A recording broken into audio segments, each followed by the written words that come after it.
அன்பு நேயர்களே அனைவருக்கும் இனிய வணக்கம். இது Vatican top 10 sponsor by Black Thunder, Ooty main road, Mettupalayam. Vatican top 10 நிகழ்ச்சியை ஒளிபரப்ப உதவியவர்கள் Black Thunder, Lucky Falls at Black Thunder, Ooty main road, Mettupalayam. அந்த வகையில் இந்த வாரம் தன் உயிரை கொடுத்து மக்களை காத்த நல்லாயன், நாட்டை விட்டு வெளியேறும் லெபனான் இளைஞர்கள், திருத்தந்தையின் புதிய உதவியாளர் என பல நிகழ்வுகள் காத்திருக்கின்றன. அனைத்தையும் அறிந்து கொள்ள வாருங்கள். இன்றைய நிகழ்ச்சிக்குள் போகலாம்.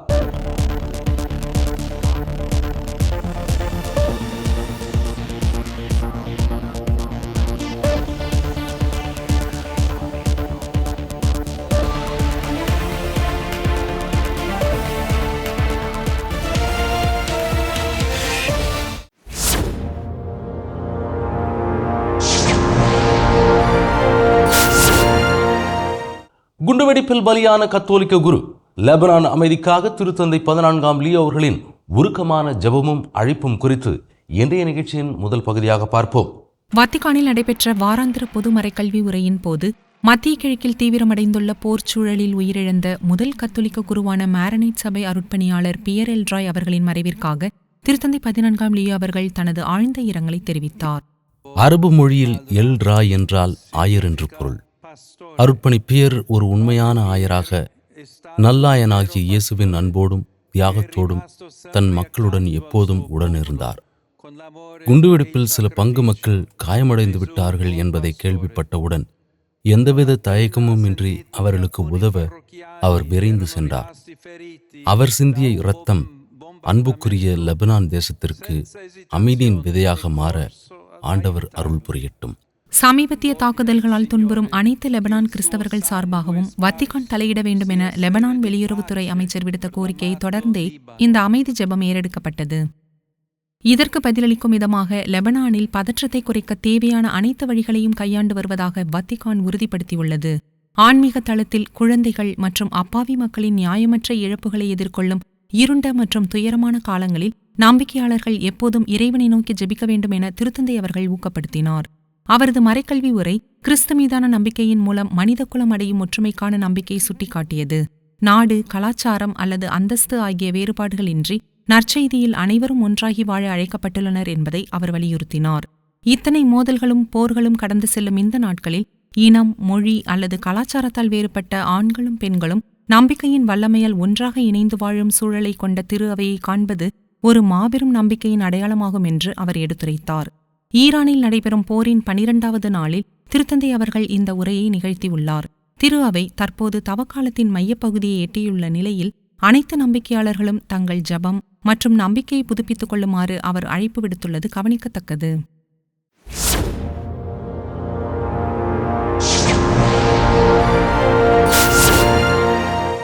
தன்னூரை கொடுத்து மக்களை காத்த நல்லாயன், அருட்பணியாளர் பியர் அவர்கள் மறைவிற்கு திருத்தந்தை மற்றும் ஆயர்கள் அளித்துள்ள ஆழ்ந்த இரங்கல் செய்திகளை இந்த பகுதியில் பார்ப்போம். லெபனான் நாட்டைச் சேர்ந்த மாரனைட் கத்தோலிக்க பங்கு தந்தை அருட்பணி பியர் எல் ராய் அவர்கள் மார்ச் மாதம் 9ஆம் நாள் பிற்பகல் சுமார் 2 மணி அளவில் நிகழ்ந்த குண்டுவெடிப்பில் சிக்கி உயிரிழந்தார். முதல் தாக்குதலில் காயமடைந்த தனது பங்கு மக்களுக்கு உதவ முயன்ற போதே அவர் இந்த துயர சம்பவத்தில் சிக்கினார். மருத்துவ உதவி அவரை சென்றடைவதற்கு முன்பாகவே அவர் இறைவனடி சேர்ந்தார் என்பது மிகுந்த வேதனை அளிக்கும் செய்தியாகும். அவரை நன்கு அறிந்தவர்கள் அவரை ஒரு உண்மையான ஆன்மீக தந்தை என்றும் மறைசாட்சியாக மாற தயாராக இருந்தவர் என்றும் நெகிழ்ச்சியுடன் நினைவு கூர்கின்றனர். அருட்பணி பியர் அவர்களுடன் இணைந்து பணியாற்றிய குரு ஒருவர் ரோமை ஊடகத்திடம் தனது அனுபவங்களை பகிர்ந்து கொண்டார். அவரை எனக்கு தனிப்பட்ட முறையில் தெரியும். நாங்கள் 2 பங்குகளில் பல முறை ஒன்றாக பணியாற்றியுள்ளோம். அவரது இறுதி பங்கு கிளையா அந்த பங்கை விட்டு வெளியேறப் போவதில்லை என்று அவர் தீர்க்கமாக முடிவு செய்திருந்தார். அவர் அங்கு எதிர்கொண்ட முதல் போர் இதுவல்ல. மக்கள் தங்கள் வீடுகளையும் முதியவர்களையும் விட்டு வெளியேற முடியாத நிலையில் அவர்களுடன் தங்கியிருக்க அவர் முடிவு செய்த 2வது போர் இது. அவரது மறைவு செய்தி கேட்டவுடன் வத்திக்கான் வெளியிட்ட ஒரு சிறு செய்திக்குறிப்பில் திருத்தந்தை 14ஆம் லியோ அவர்கள் தனது ஆழ்ந்த இரங்கலையும் துயரத்தையும் பதிவு செய்தார். மத்திய கிழக்கில் சமீபத்திய நாட்களில் நடந்த குண்டுவெடிப்புகளால் பாதிக்கப்பட்ட அனைத்து மக்களுக்காகவும், பலியான குழந்தைகள் உள்ளிட்ட ஏராளமான அப்பாவி மக்களுக்காகவும், குறிப்பாக அன்று பிற்பகல் கிளையாவில் கொல்லப்பட்ட மாரனைட் அருட்பணியாளர் பியர் எல் ராய் போன்று மக்களுக்கு உதவி செய்து கொண்டிருந்தவர்களுக்காகவும் திருத்தந்தை 14ஆம் லியோ அவர்கள் தனது ஆழமான துயரத்தை வெளிப்படுத்துகிறார் என்ற விவரங்கள் செய்திக்குறிப்பில் குறிப்பிடப்பட்டிருந்தது. மாரனைட் சபையின் கர்தினால் ராய் அவர்கள் வெளியிட்ட அதிகாரப்பூர்வ அறிக்கையில் இந்த தாக்குதல்களை கடுமையாக கண்டித்துள்ளார். மேலும் தொடர்புடைய நாடுகளின் தலைவர்கள், பிராந்திய அதிகாரிகள் மற்றும் சர்வதேச சமூகம் இதற்கு பொறுப்பேற்க வேண்டும் என்றும் அவர் அழைப்பு விடுத்துள்ளார். பொதுமக்கள், மத தலைவர்கள், வழிபாட்டு தலங்கள், வீடுகள் மற்றும் நிறுவனங்களுக்கு எதிரான அனைத்து தாக்குதல்களையும் நாங்கள் வன்மையாக கண்டிக்கிறோம். இந்த துயரச் சம்பவத்தை மனித மாண்பு மற்றும் உயிரின் புனிதத்தன்மைக்கு எதிரான அப்பட்டமான அத்துமீறலாகவே நாங்கள் கருதுகிறோம் என்று கர்தினால் அவர்கள் தனது அறிக்கையில் சுட்டிக்காட்டியுள்ளார். ஹிஸ்புல்லாவிற்கும் இஸ்ரேலுக்கும் இடையே லெபனானில் தீவிரமடைந்து வரும் மோதல்களை உலகெங்கிலும் உள்ள மாரனைட் கிறிஸ்தவர்கள் மிகுந்த கவலையோடு கவனித்து வருகின்றனர். அமெரிக்காவின் புரூக்ளின் மாரனைட் மறைமாவட்ட ஆயர் கிரகோரி மன்சூர் அருட்பணியாளர் பியர் கொல்லப்படுவதற்கு முந்தைய நாள் பதிவு செய்த ஒரு காணொலியில், ஆண்டவரே, நாங்களே சீர்குலைத்துவிட்ட இந்த உலகிற்கு அமைதியை கொண்டு வாருங்கள், உமது மக்களுக்காக அதனை விரைவாக கொண்டு வாருங்கள் என்று உருக்கமாக ஜெபித்திருந்தார்.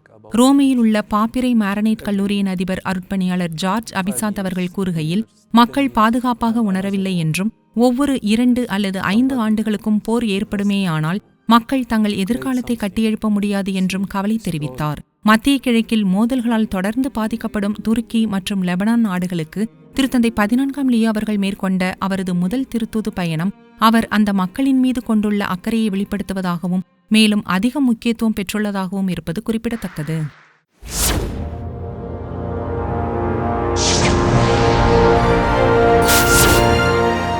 போரை தூண்டுபவர்களுக்கு பாவ மன்னிப்பு கேட்க துணி உள்ளதா?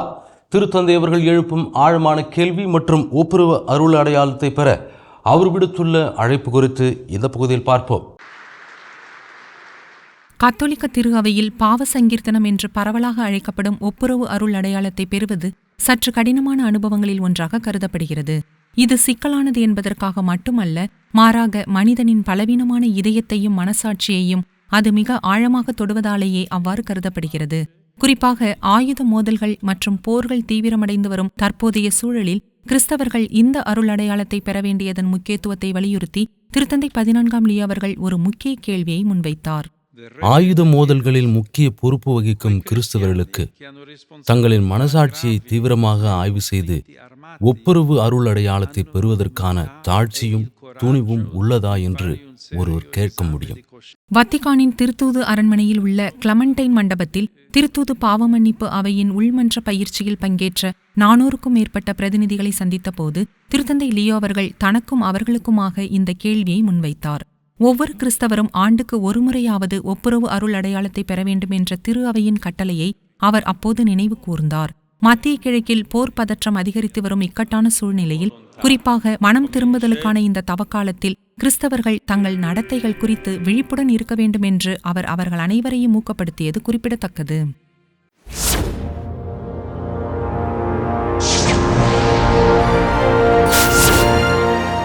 ரோமை ஆயரின் மேய்ப்பு பயணம். போருக்கு எதிராக திருத்தந்தை அவர்கள் கடவுள் கண்களால் பார்க்க வேண்டும் என வலியுறுத்திய அமைதி செய்தி குறித்து இந்த பகுதியில் பார்ப்போம். இந்த தவக்காலத்தில் ரோமையின் பல்வேறு பங்குகளுக்கு திருத்தந்தை 14ஆம் லியோ அவர்கள் மேற்கொண்ட மேய்ப்பு பணி பயணத்தின் இறுதி நிகழ்வு சிறப்பாக நிறைவடைந்தது. இத்தாலிய தலைநகரின் புறநகர் பகுதியான போன்ட்ரே மமுலோவில் அமைந்துள்ள இயேசுவின் திரு இருதய பங்கு மக்கள் திருத்தந்தை அவர்களை தங்கள் ஆலயத்திற்கு மிகுந்த மகிழ்ச்சியுடன் வரவேற்றனர். தவக்காலத்தில் மகிழ்ச்சியின் ஞாயிறு என்றழைக்கப்படும் லேத்தாரை ஞாயிறு திருப்பலியை திருத்தந்தை அவர்கள் தலைமையேற்று நிறைவேற்றினார்.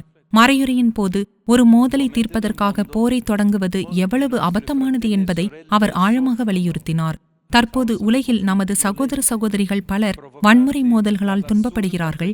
பிரச்சனைகளையும் வேறுபாடுகளையும் போரின் மூலம் தீர்த்துவிடலாம் என்ற அபத்தமான கூற்றாலேயே இவை ஏற்படுகின்றன. மாறாக அமைதிக்கான சோர்வில்லாத உரையாடலில் நாம் ஈடுபட வேண்டும் என்று திருத்தந்தை லியோ அவர்கள் அப்போது சுட்டிக்காட்டினார். மேலும் பார்வையற்றவரை இயேசு குணமாக்கும் நற்செய்தி வாசகத்தை குறிப்பிட்ட திருத்தந்தை அவர்கள் கடவுளின் கண்களால் பார்ப்பது என்றால் என்ன என்ற கேள்வியை எழுப்பி அதற்கான பதிலையும் உடனடியாக அளித்தார். துன்பப்படும் ஒரு நபரை காணும்போது அவரை வெறுத்து ஒரு ஒதுக்கப்பட்டவராகவோ அல்லது தவிர்க்க வேண்டிய ஒரு பிரச்சனையாகவோ பார்க்கும் தப்பெண்ணங்களை கடந்து செல்வதே இதன் முதன்மையான பொருளாகும். அவ்வாறு இல்லாமல் சுயநலமான தனிமனிதவாதம் என்ற கோட்டைக்குள் ஒளிந்து கொள்ளக்கூடாது. ரோமையின் கர்தினால் பதிலால் பல்தாசர் ரெய்னா அவர்களுடன் இணைந்து நிறைவேற்றப்பட்ட இத்திருப்பலி நிறைவடைந்ததும் பங்கு பொறுப்பாளர்களான குருக்களுடன் திருத்தந்தை லியோ அவர்கள் நினைவு பரிசுகளை பரிமாறிக்கொண்டார். ரோமை மறைமாவட்டத்திற்கான திருத்தந்தை லியோவின் முதல் மேய்ப்பு பணி பயணத்தை நிறைவு செய்த ஒரு மறக்க முடியாத சந்திப்பாக அது அமைந்தது. திருத்தந்தையாக அவர் தலைமையேற்க உள்ள முதல் புனித வாரம் மற்றும் பாஸ்கா பெருவிழாவிற்கான ஆயத்த பணிகளில் இனி அவரது கவனம் முழுமையாக திரும்பும் என்று செய்திகள் தெரிவிக்கின்றன.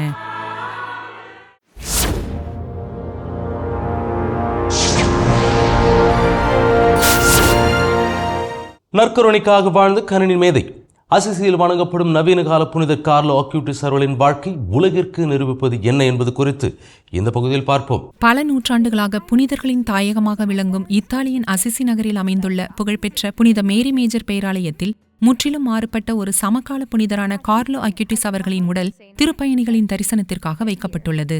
திரு அவை வரலாற்றில் இது ஒரு புதிய ஆன்மீக அத்தியாயமாக பார்க்கப்படுகிறது. 1991 ஆண்டில் பிறந்த கார்லோ அக்யூட்டிஸ் அவர்கள் மற்ற இளைஞர்களைப் போலவே வீடியோ கேம்கள் விளையாடியும் கால்பந்து விளையாடியும் நண்பர்களுடன் நகைச்சுவையாக பேசியும் ஜீன்ஸ் மற்றும் ஸ்னீக்கர்ஸ் அணிந்தும் ஒரு சாதாரண வாழ்க்கையே வாழ்ந்தார். ஆனால் அந்த சாதாரண வாழ்க்கையின் ஆழத்தில் கடவுள் மீதான அன்பால் அமைதியாக பற்றி எரியும் ஒரு புனிதமான ஆன்மா அவரிடம் மறைந்திருந்தது. சிறுவயதிலிருந்தே நற்கருணை மீது ஆழ்ந்த பக்தி கொண்டிருந்த அவர் அதனை தனது விண்ணகத்திற்கான நெடுஞ்சாலை என்று அழைத்தார். மற்ற குழந்தைகள் விளையாட்டுப் பொருட்களையும் கோப்பைகளையும் சேகரித்த போது கார்லோ அவர்கள் உலகெங்கிலும் உள்ள நற்கருணையின் புதுமை வரலாறுகளை சேகரித்தார். நற்கருணையின் மாபெரும் ரகசியத்தை மக்கள் உண்மையிலேயே புரிந்து கொண்டால் அவர்களின் வாழ்க்கை முற்றிலும் மாறிவிடும் என்று அவர் உறுதியாக நம்பினார். அதற்காகவே தானே கணினி நிரலாக்கத்தை கற்றுக்கொண்டு அந்த அற்புதங்களை ஆவணப்படுத்தும் ஒரு சிறப்பு இணையதளத்தை அவர் உருவாக்கினார் என்பது குறிப்பிடத்தக்கது. தனது 15வது வயதில் கடுமையான இரத்த புற்றுநோயால் அவர் பாதிக்கப்பட்டார். அப்போது தனது கொடிய வலிகளையும் பாடுகளையும் திரு அவைக்காகவும் திருத்தந்தைக்காகவும் அவர் ஒப்புக் கொடுத்தார். அவரது வாழ்க்கை மிக குறுகியது என்றாலும் அந்த வாழ்க்கையின் மாபெரும் தாக்கம் இப்போதுதான் உலகெங்கும் பரவத் தொடங்கியுள்ளது. உலகெங்கிலும் உள்ள நம்பிக்கையாளர்கள் அவரிடம் ஜெபித்து தங்கள் ஜெபங்களுக்கு பதில் கிடைத்துள்ளதாக பதிவு செய்துள்ளனர். திரு அவையால் அங்கீகரிக்கப்பட்ட 2 முக்கிய புதுமைகளில் முதல் புதுமை அரிய வகையான கணைய நோயால் கடுமையாக பாதிக்கப்பட்டிருந்த ஒரு பிரேசில் நாட்டு சிறுவன் குணமடைந்ததும், இரண்டாவது கடுமையான மூளை அதிர்ச்சியால் பாதிக்கப்பட்ட ஒரு இளம்பெண் மருத்துவ அறிவியலால் விளக்க முடியாத வகையில் குணமடைந்ததும் அடங்கும். இந்த புதுமைகள் இந்த நவீன கால இளைஞர் உண்மையிலேயே கடவுளுக்கு மிக நெருக்கமாக வாழ்ந்தார் என்பதற்கான சாட்சிகளாக திகழ்கின்றன. இன்று அசிசியில் ஓய்வெடுக்கும் அவரது உடல் புனிதத்தன்மை என்பது கடந்த காலத்தில் மட்டுமே பூட்டப்பட்ட ஒன்றல்ல, அது நமது நவீன காலத்திலும் சாத்தியம் என்பதை உலகிற்கு நிரூபிக்கிறது. மிகச்சிறந்த முறையில் வாழ்வதற்கு நீண்ட காலம் வாழ வேண்டிய அவசியமில்லை என்பதை இந்த நவீன கால புனிதரான கார்லோ அக்யூட்டிஸ் அவர்களின் சக்தி வாய்ந்த வாழ்க்கை நமக்கு நினைவூட்டுகிறது என்றால் அது மிகையாகாது.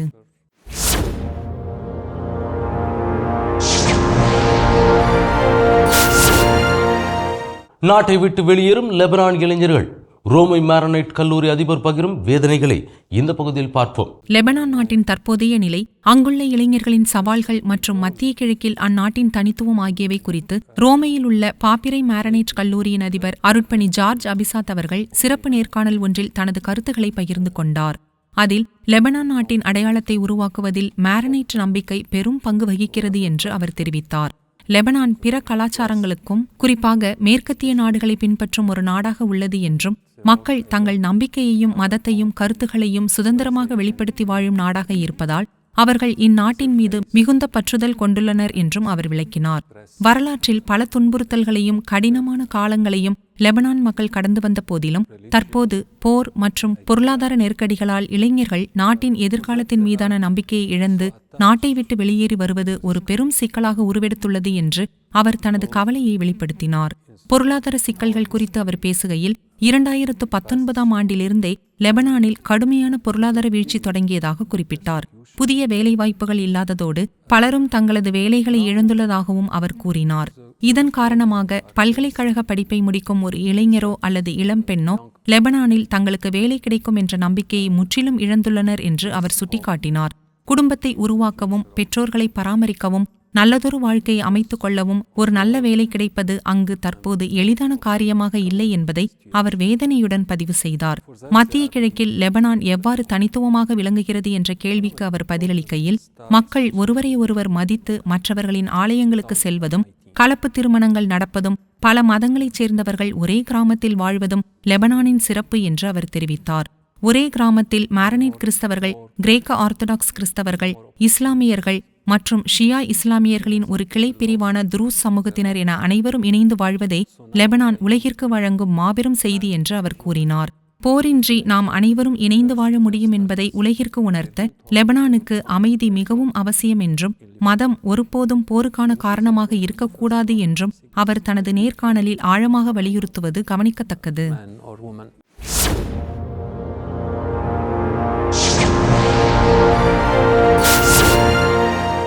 எல்லையில் தவிக்கும் லெபனான் கிறிஸ்தவர்கள் வெளியேறினால் நரகமாக மாறிவிடுமா அப்பிராந்தியம் என்ற கேள்விக்கான பதிலை இந்த பகுதியில் பார்ப்போம். மத்திய கிழக்கின் தற்போதைய சூழ்நிலை பெரும் கவலையை அளிக்கும் வகையில் நாளுக்கு நாள் தீவிரமடைந்து வருகிறது. இந்த போர் பல்வேறு பகுதிகளுக்கும் விரிவடைந்து பஹ்ரைன், குவைத், கத்தார், ஐக்கிய அரபு நாடுகள், ஈராக் மற்றும் லெபனான் என பல நாடுகளும் இதில் சிக்கியுள்ளன. லெபனான் நாட்டை குறித்து நாம் சமீப காலமாக பலமுறை கேள்விப்பட்டுள்ளோம். அங்கு தொடர்ச்சியாக நடைபெறும் குண்டுவெடிப்புகளால் மட்டுமல்லாமல் உலகெங்கிலும் உள்ள ஒட்டுமொத்த கிறிஸ்தவ சமூகத்தையும் அதிர்ச்சிக்குள்ளாக்கிய மாரனைட் சபை பங்கு தந்தை அருட்பணியாளர் பியர் எல்ராய் அவர்களின் துயர மரணத்தாலும் அந்த நாடு உலக அளவில் அதிகம் கவனிக்கப்படுகிறது. விவிலியத்தில் கேதுரு மரங்களின் தேசம் என்று புகழப்படும் லெபனான் இஸ்ரேல் எல்லையில் உள்ள தென்பகுதியில் வாழும் கிறிஸ்தவர்களின் பாதுகாப்பிற்கும் உதவிக்குமாக தற்போது திருப்பிடத்தை நாடியுள்ளது. வெளியுறவுகளுக்கான வத்திக்கான் செயலர் பேராயர் பால் ரிச்சர்ட் காலகர் அவர்களுடன் தொலைபேசியில் உரையாடியதாக லெபனான் வெளியுறவுத்துறை அமைச்சர் யூசப் ராஜி அவர்கள் தனது எக்ஸ் வலைத்தளத்தில் அதிகாரப்பூர்வமாக தெரிவித்துள்ளார். லெபனானில் கிறிஸ்தவ இருப்பை பேணுவதற்கான இந்த இலக்கை திருத்தந்தை 14ஆம் லியோ அவர்கள் தனது முதல் திருத்தூது பயணத்தின் போதே ஆழமாக வலியுறுத்தியிருந்தார் என்பது குறிப்பிடத்தக்கது. லெபனான் மக்கள் தொகையில் 35% பேர் கிறிஸ்தவர்கள். இந்த சமூகம் மிகவும் பன்முகத்தன்மை கொண்டது. அதில் பெரும்பான்மையினர் மாரனைட் கத்தோலிக்கர்கள், சுமார் 20% கிரேக்க ஆர்த்தடாக்ஸ் கிறிஸ்தவர்கள், சுமார் 10% மெல்கைட் கத்தோலிக்கர்கள் ஆவர். இருப்பினும் ஹிஸ்புல்லாவுடனான தொடர் மோதல்கள் மற்றும் துன்புறுத்தல்களால் சமீபத்திய ஆண்டுகளில் இந்த கிறிஸ்தவ சமூகம் நாட்டை விட்டு வெளியேற நிர்பந்திக்கப்பட்டுள்ளது. இது லெபனானில் மட்டுமல்ல, மத்திய கிழக்கின் பிற பகுதிகளிலும் நிகழ்கிறது. இது குறித்து சிரியாவின் ஹோம்ஸ் பேராயர் ஜாக் முராட் அவர்கள் கூறுகையில், ஒருவேளை சிரியாவிலோ அல்லது வேறு எங்கோ கிறிஸ்தவர்கள் இல்லாத ஒரு நிலை ஏற்பட்டால் அது நரகமாகிவிடும். இஸ்லாமியர்கள் அனைவரும் ஒரே குழுவினர் அல்ல, அவர்கள் மிகவும் பிளவுபட்டுள்ளனர்.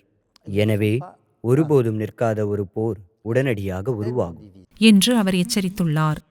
தேவையில் இருக்கும் திரு அவைக்கு உதவும் அமைப்பின் லெபனான், சிரியா மற்றும் எகிப்துக்கான பிரதிநிதியான மரியல் பூத்ரோஸ் அவர்களின் கூற்றுப்படி பங்குத்தந்தை பியர் அவர்களை கொன்ற குண்டுவெடிப்புகளில் இதுவரை 400க்கும் மேற்பட்டோர் பலியாகியுள்ளனர். 1200க்கும் அதிகமானோர் காயமடைந்துள்ளனர்.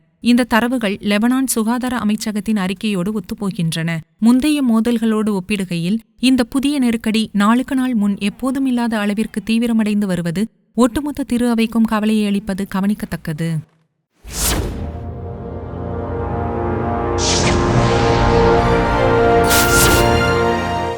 திருத்தந்தை 14ஆம் லியோவின் புதிய தனிப்பட்ட உதவியாளர் சுவிஸ் காவலர் ஆண்டன் கப்லருக்கு கிடைத்த முக்கிய பொறுப்பு குறித்து இந்த பகுதியில் பார்ப்போம். கடந்த 20 ஆண்டுகளில் வத்திக்கான் சந்தித்த மிக கடினமான தருணங்களில் ஒன்று வேட்டிலிக்ஸ் ஊழலாகும். முன்னாள் திருத்தந்தை 16ஆம் பெனடிக்ட் அவர்களின் தனிப்பட்ட உதவியாளராக இருந்த பாலோ கேப்ரியல் அவர்கள் இரகசிய ஆவணங்களை திருடி ஊடகங்களுக்கு கசியவிட்ட சம்பவம் திரு அவையின் மையத்தையே உலுக்கியது. திருத்தந்தையின் தனிப்பட்ட வாழ்வில் அனைத்தையும் காணவும் கேட்கவும் கூடிய நிலையில் உள்ள ஒருவரின் இந்த துரோகம் தனிப்பட்ட உதவியாளர் பதவி எவ்வளவு சவாலானது மற்றும் நுட்பமானது என்பதை உலகிற்கு உணர்த்தியது. இந்த சவால்களுக்கு மத்தியில் திருத்தந்தை 14ஆம் லியோ அவர்கள் தனது புதிய தனிப்பட்ட உதவியாளராக மிகவும் கவனமாக ஒருவரை தேர்ந்தெடுத்துள்ளார். அவரது தேர்வு ஆண்டன் கப்லர் என்பவர் ஆவார். 2001ஆம் ஆண்டு பிப்ரவரி மாதம் முதல் சுவிஸ் காவல் படையின் லெப்டினன்டாக பணியாற்றிய இவர் கடந்த ஜனவரி இறுதியில் அப்பதவியிலிருந்து விலகியதாக சுவிஸ் காவல் படை ரோம் ரிப்போர்ட்ஸ் ஊடகத்திற்கு உறுதிப்படுத்தியுள்ளது. நம்பிக்கை, இரகசியம் காத்தல் மற்றும் பாதுகாப்பு ஆகிய தனது புதிய கடமைகளை அவர் ஏற்கனவே தொடங்கிவிட்டதாக தகவல்கள் தெரிவிக்கின்றன. திருத்தந்தையின் தனிப்பட்ட உதவியாளர் என்பவர் அவரது வாழ்வின் மிகவும் இரகசியமான ஆனால் முக்கியமான மைய நபராவார். திருத்தந்தையின் அன்றாட வழக்கங்களில் உடனிருக்கும் இவர் பொதுமக்களுக்கு தெரியாத பல தருணங்களின் அமைதியான சாட்சியாகவும் திருத்தந்தையின் மிகவும் நம்பிக்கைக்குரியவராகவும் விளங்குகிறார். ஒரு முன்னாள் சுவிஸ் காவலரை திருத்தந்தை இப்பதவிக்கு தேர்ந்தெடுத்துள்ளது பலரின் கவனத்தை ஈர்த்துள்ளது. திருத்தந்தையாக தேர்ந்தெடுக்கப்படுவதற்கு 6 மாதங்களுக்கு முன்பு ரோம் ரிப்போர்ட்ஸ் தயாரித்த சுவிஸ் காவலர்கள் குறித்த ஆவணப்பட வெளியீட்டு விழாவில் திருத்தந்தை 14ஆம் லியோ அவர்கள் பேசியது இங்கு நினைவு கூறத்தக்கது. அப்போது அவர் தங்கள் வாழ்வின் பல ஆண்டுகளை பெரும் தியாகத்துடன் சேவைக்காக அர்ப்பணிக்கும் இளைஞர்களை கொண்ட சுவிஸ் காவல் படையின் இருப்பு வத்திக்கானுக்கும் திரு அவைக்கும் மிகவும் மதிப்புமிக்கதாகும். அவர்களின் மரியாதை மற்றும் அவர்கள் பெற்ற பயிற்சிக்கு நான் மிகுந்த மதிப்பளிக்கிறேன். அவர்களின் இருப்பு திருத்தந்தைக்கு பல நிலைகளில் மாபெரும் பாதுகாப்பை அளிக்கிறது என்று புகழ்ந்துரைத்திருந்தார். சுவிஸ் காவலர்கள் மீதான தனது அன்பை வெளிப்படுத்தும் விதமாக 57 ஆண்டுகளுக்கு பிறகு அவர்களின் பதவியேற்பு விழாவில் கலந்து கொண்ட திருத்தந்தை என்ற பெருமையையும் 14ஆம் லியோ அவர்கள் பெற்றுள்ளார். சுவிஸ் காவலர்கள் தங்கள் நியமனத்தின் போது ஆட்சி செய்யும் திருத்தந்தைக்கு நம்பகத்தன்மையோடும் நேர்மையோடும் கண்ணியத்தோடும் சேவையாற்றுவோம் என்று சத்தியப்பிரமாணம் செய்வார்கள். அந்த நம்பிக்கையின் அடிப்படையிலேயே இந்த புதிய நியமனமும் அமைந்துள்ளது என்பது குறிப்பிடத்தக்கது.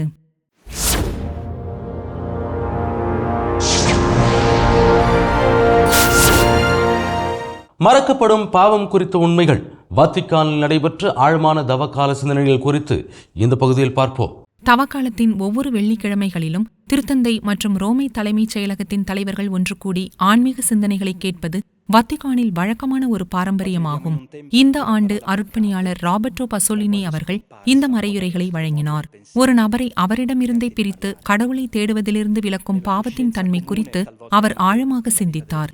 அதில் அவர், இன்று நாம் வாழும் காலத்தில் பாவம் என்ற வார்த்தை நமது சிந்தனையிலிருந்தும் பேச்சிலிருந்தும் கிட்டத்தட்ட மறைந்துவிட்டதைப் போல தோன்றுகிறது. பொதுவான புரிதலிலும் சில நேரங்களில் திரு அவையின் வாழ்விலும் கூட அனைத்தும் பலவீனம், காயம் அல்லது ஒரு வகையான சூழ்நிலையின் தாக்கமாக விளக்கப்படுகிறது.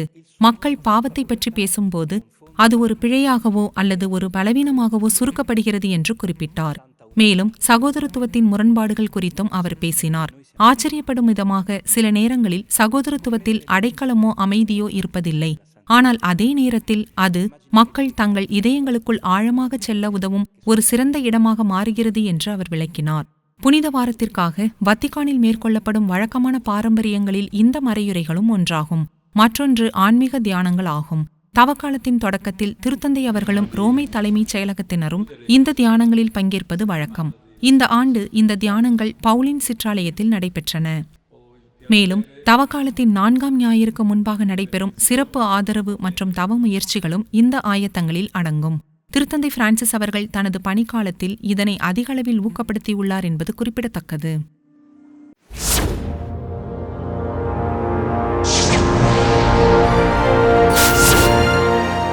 புனிதவார ஆயத்தங்கள் தீவிரம். திருத்தந்தை 14ஆம் லியோ அவர்களின் முதல் பாஸ்கா பெருவிழாவில் இடம்பெறும் முக்கிய மாற்றங்கள் குறித்து இந்த பகுதியில் பார்ப்போம். 2026ஆம் ஆண்டின் புனித வாரம் நெருங்கி வரும் சூழ்நிலையில் கிறிஸ்தவ வரலாற்றின் மாபெரும் பெருவிழாவை கொண்டாட வத்திக்கான் தயாராகி வருகிறது. இது திருத்தந்தை 14ஆம் லியோ அவர்கள் தலைமையேற்கும் முதல் புனித வாரமாகும். கடந்த ஆண்டு பாஸ்கா கொண்டாட்டங்கள் திருத்தந்தை பிரான்சிஸ் அவர்களின் உடல்நலக்குறைவின் மத்தியில் நடைபெற்றன. கடந்த ஆண்டின் பாஸ்கா ஞாயிறு அன்றே அவர் பொதுமக்கள் முன்பு தோன்றினார் என்பது நினைவு கூறத்தக்கது. திருத்தந்தை 14ஆம் லியோ அவர்களின் தலைமையிலான இந்த ஆண்டில் பெரிய வியாழன் ராவுணவு திருப்பலியானது வழக்கமாக நடைபெறும் சிறைச்சாலைக்கு பதிலாக ரோமையின் பேராலயமான புனித ஜான் லாத்தரன் பேராலயத்தில் நடைபெறும். சனிக்கிழமை நடைபெறும் பாஸ்கா திருவிழிப்பு திருப்பலி 2 மணி நேரம் தள்ளி வைக்கப்பட்டுள்ளது. அதாவது வழக்கமாக நடைபெறும் மாலை 7 மணிக்கு பதிலாக இரவு 9 மணிக்கு இது நடைபெறும். புனித வாரத்தின் மற்ற வழிபாடுகள் வழக்கம் போலவே நடைபெறும் என அறிவிக்கப்பட்டுள்ளது. காலை 10 மணிக்கு திருத்தந்தை தலைமையிலான குருத்து ஞாயிறு திருப்பலி புனித பேதுரு சதுக்கத்தில் நடைபெறும். பெரிய வியாழனன்று காலை 9:30 மணிக்கு கிறிஸ்மா திருப்பலி புனித பேதுரு பேராலயத்தில் நடைபெறும். மாலை 5:30 மணிக்கு ஆண்டவரின் ராவுணவு வழிபாடு தொடங்கும். புனித வெள்ளியன்று ஆண்டவரின் பாடுகளின் வழிபாடு மாலை 5 மணிக்கு புனித பேதுரு பேராலயத்தில் நடைபெறும். இரவு 9:15 மணிக்கு ரோமையின் புகழ்பெற்ற கொலோசியத்தில் சிலுவை பாதை நடைபெறும். பாஸ்கா பெருவிழா திருப்பலியை திருத்தந்தை 14ஆம் லியோ அவர்கள் காலை 10:15 மணிக்கு தலைமையேற்று நிறைவேற்றுவார். அதனைத் தொடர்ந்து நண்பகல் 12 மணிக்கு ரோமை நகருக்கும் உலகிற்கும் அவர் அளிக்கும் சிறப்பு ஊர்பியத் ஓர்பி ஆசீர்வாதம் வழங்கப்படும். என் அன்பு நேயர்களே, இன்றைய நிகழ்வுகள் அனைத்தும் நீங்கள் பயன்பெறும் வகையில் அமைந்திருக்கும் என்று நாங்கள் நம்புகிறோம். மீண்டும் அடுத்த வாரம் இதே நிகழ்ச்சியில் சந்திக்கிறோம். இது Vatican top 10 sponsor by Black Thunder, Ooty main road, Mettupalayam. நன்றி, வணக்கம், மரியே வாழ்க. வத்திக்கான் டாப் 10 நிகழ்ச்சியை ஒளிபரப்ப உதவியவர்கள் Black Thunder. Lucky Falls at Black Thunder, Ooty Main Road, Metupalayam.